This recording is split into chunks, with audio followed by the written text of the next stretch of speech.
Dr. Schaus.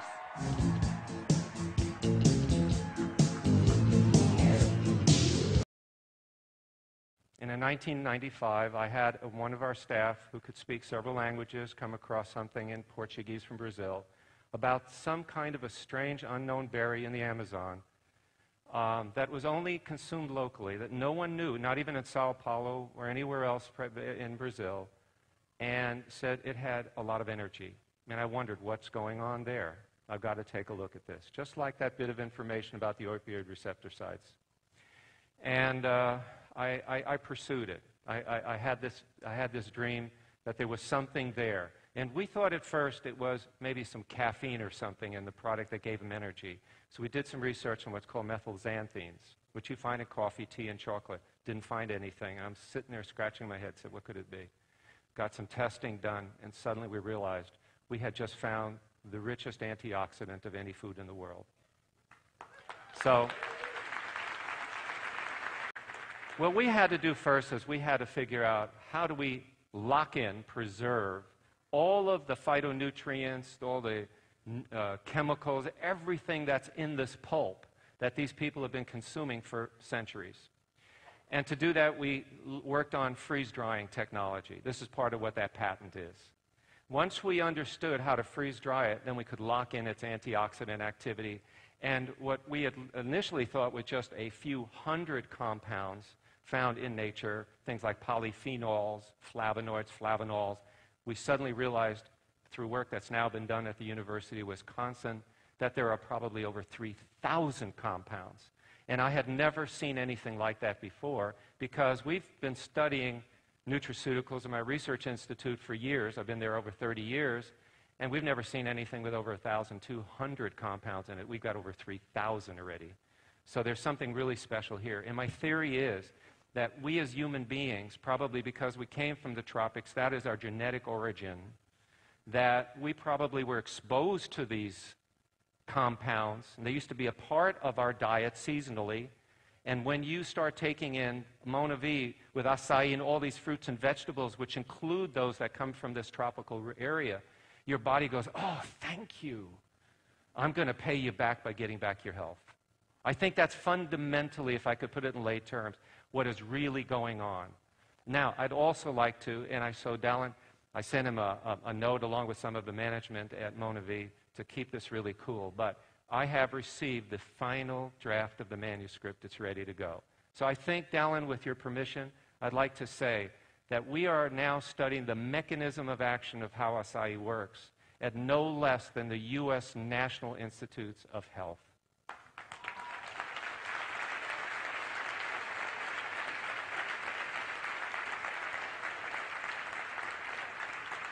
And what's great about this announcement is this isn't funded by Monavi, nor Alex Schaus, nor our institute, nor any commercial entity. This was funded by the NIH, by the U.S. National Institutes of Health. And they've been doing it for quite a while. That's the secret I've had to keep.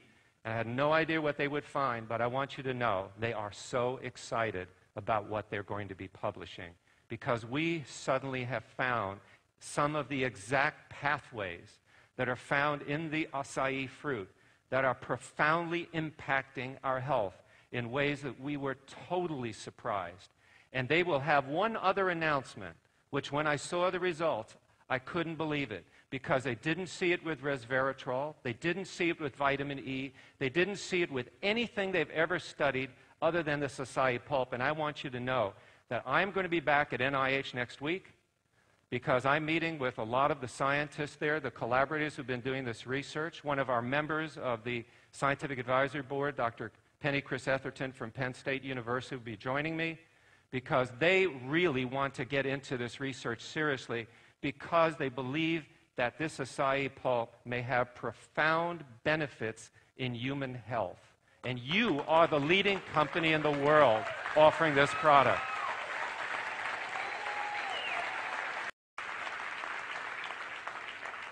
And it's all because we did the research the right way.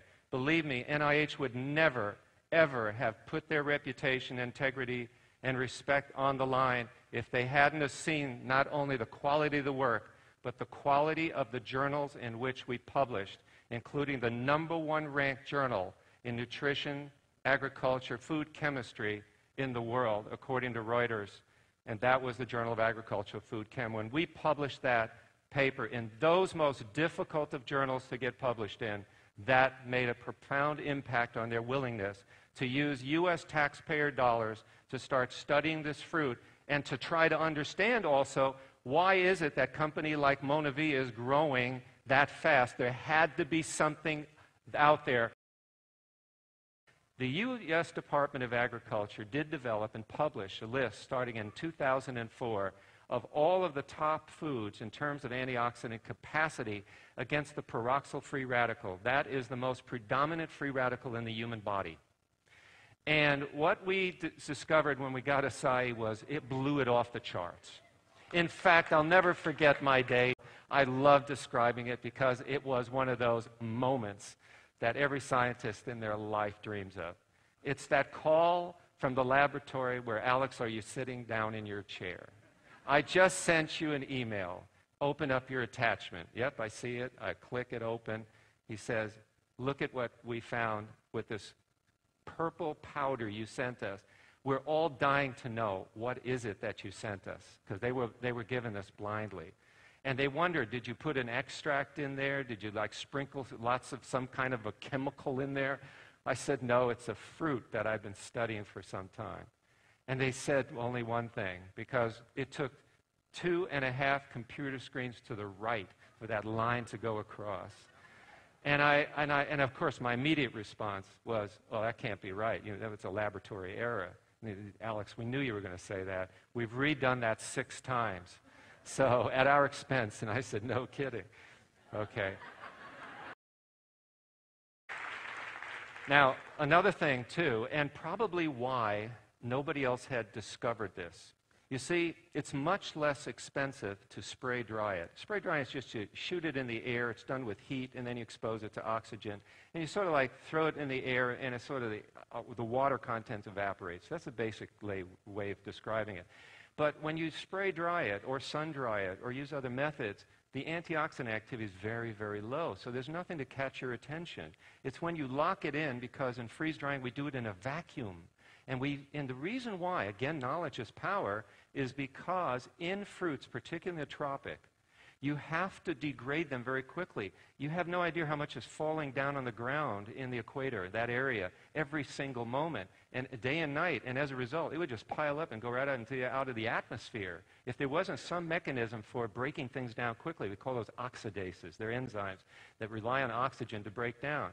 And what we're doing is, in a vacuum, we're locking that in without oxygen, so the oxidases can't get stimulated, so we've preserved all that antioxidant activity. Do you follow? That's in your bottle. You see all that good stuff. Okay. So we are constantly rebuilding our body. Do you understand the importance of that message? It means that if you're taking a product like MonaVie, and it has compounds which may be able to help you and arrest some of the free radicals and the free radical damage that those free radicals can cause, that it's conceivable you can literally rebuild your body in a year by constantly nourishing it nutritionally. And that's why I think, and that goes back to our 1995 paper that we looked at on that energy, because people in the Amazon said, when I stop drinking it, I can feel the effect. I'm not up to par. When I'm back on my acai, I'm feeling stronger. But remember, they're getting the fresh juice. They can pick it in their backyard. You know, we don't have that luxury. And it degrades so fast that if in 24 hours you had that pulp in a laboratory in Boston, it's mush, it's useless. We can't even study it. So we have got to do, and we had to develop that freeze-drying understanding right there in the Amazon. That's why nobody knew what acai was in any market in the world, because it's not in any supermarket. You can't put acai fruit in a supermarket. It would be mush. It would be molded by the time it would be there. And mold would get there so quickly. Why? Why would mold? Mold would come in there so quickly. Why? Because it knows this is full of nutrition, the good stuff. So it would grow so fast on it, it would never survive in any market as a fresh fruit. So he looks at the challenges. Do you understand again? Why? When people say, well, how come I can't buy it or I don't know about this product? Because only people in the Amazon can benefit from it. And after that, they have to understand the technology of preserving all of the characteristics and properties of the fruit and being able to put it into this bottle. And that's what MonaV has been able to do for you. Okay?